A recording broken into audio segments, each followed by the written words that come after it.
हमने ग्लूकोज की सीधी श्रृंखला वाली संरचना को देख लिया। अब हम देखेंगे ग्लूकोज की चक्रीय संरचना। हमें ग्लूकोज की चक्रीय संरचना की ज़रूरत क्यों पड़ी?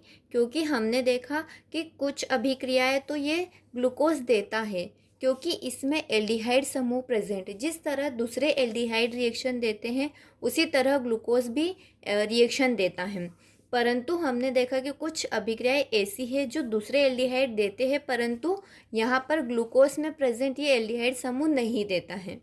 तो वही हम देखेंगे। संरचना एक ग्लूकोज के अधिकांश गुणों को स्पष्ट करती है, परंतु निम्नलिखित अभिक्रियाएं एवं तथ्य इन संरचना द्वारा स्पष्ट नहीं होते। अब ये संरचना एक क्या है? हमने यहाँ पर देखा था ये ग्लूकोज की संरचना थी, ये ग्लूकोनिक अम्ल की थी और ये सैकरिक अम्ल की थी। तो ये जो संरचना फर्स्ट है ये जो है ये ग्लूकोज की संरचना है। तो हमने देखा कि ये बहुत सारी अभिक्रियाओं को तो दर्शाती है, परंतु कुछ अभिक्रिया इस रिएक्शन के इस संरचना के द्वारा स्पष्ट नहीं होती हैं। यहाँ पे कुछ एग्जाम्पल दिए हैं, जैसे कि एल्डिहाइड समूह उपस्थित होते हुए भी ग्लूकोज शिफ्ट परीक्षण नहीं देता है, एवं यह NaHSO3 के साथ हाइड्रोजन सल्फाइड योगज उत्पाद भी नहीं बनाता है। हमें एक बात याद रखना है कि जो एल्डिहाइड होते हैं, जैसे एसिटाल्डिहाइड, हम देखते हैं यहाँ पर ये एसिटाल्डिहाइड है CH3CHO। इसकी रिएक्शन हम NaHSO3 इसको बोलते हैं सोडियम हाइड्रोजन सल्फाइड। तो इसके साथ जब हम रिएक्शन करवाते हैं तो यहाँ पर हमें हाइड्रोजन सल्फाइड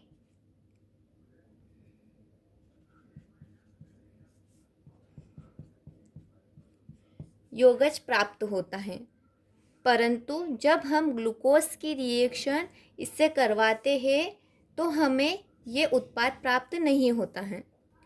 चूँकि ग्लूकोज में भी CHO समूह प्रेजेंट होता है, तो ग्लूकोज को भी शो करना चाहिए ये रिएक्शन, परंतु ऐसा नहीं होता है। ये ग्लूकोज की स्ट्रक्चर है।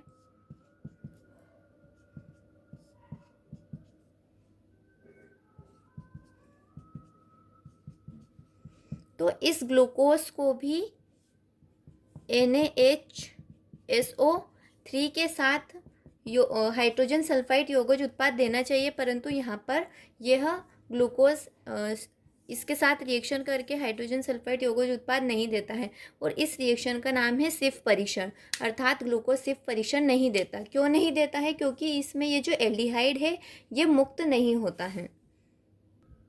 नेक्स्ट यहाँ पर दिया है ग्लूकोज का पेंटा एसीटेट हाइड्रोक्सिल एमीन के साथ अभिक्रिया नहीं करता है, जो मुक्त एल्डिहाइड समूह की अनुपस्थिति को इंगित करता है। ठीक है, यहाँ पर हम देखते हैं कि जब हम किसी भी एल्डिहाइड की रिएक्शन, जैसे CH3CHO एसिटाल्डिहाइड की रिएक्शन हम एसिटिक एनहाइड्राइड से करवाते हैं,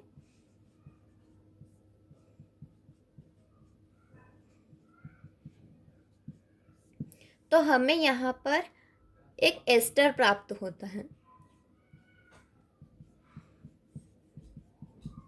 और इसे हम एसीटेट कहते हैं सामान्य भाषा में। ये जो एसीटेट होता है, जो कि हमें एल्डिहाइड के एसिटिक एनहाइड्राइड के रिएक्शन से प्राप्त हुआ, ये आगे हाइड्रोक्सिल एमीन के साथ रिएक्शन करता है। परंतु जब हम ग्लूकोज की बात करते हैं तो जो ग्लूकोज है, हमने देखा था पहले, यहाँ पर हमने ग्लूकोज की रिएक्शन एसिटिक एनहाइड्राइड से करवाई थी, तो हमें ग्लूकोज पेंटा एसीटेट यहाँ पे प्राप्त हुआ था।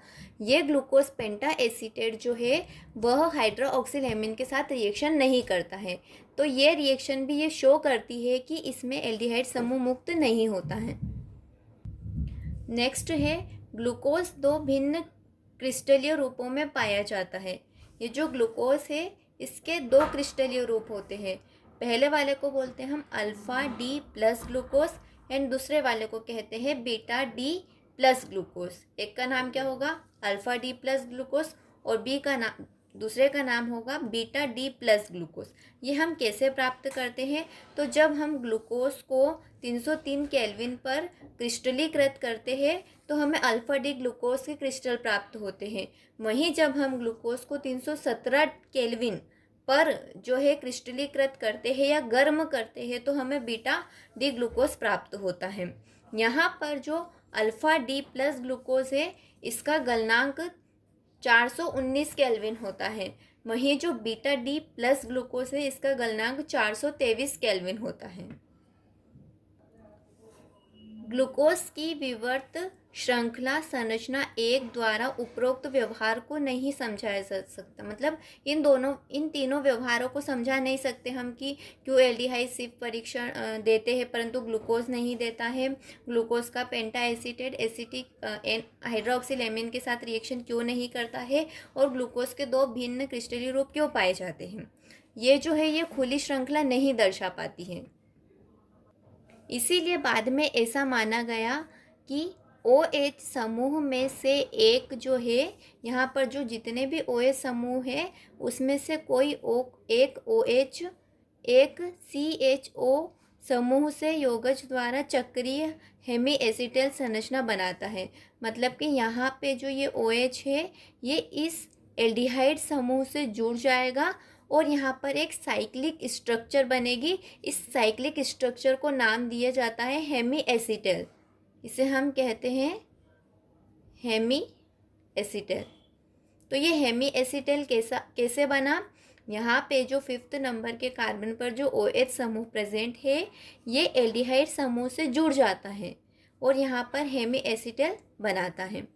यह पाया गया कि ग्लूकोज एक 6 सदस्यीय वलय बनाता है। ग्लूकोज क्या बनाता है? एक 6 कार्बन वाली एक या 6 सदस्य वाली एक श्रृंखला श्रृंखला नहीं, यहाँ पर एक वलय बनेगी। यहाँ पर एक 6 सदस्यीय वलय बनाता है जिसमें C5 पर उपस्थित OH समूह वलय निर्माण करता है।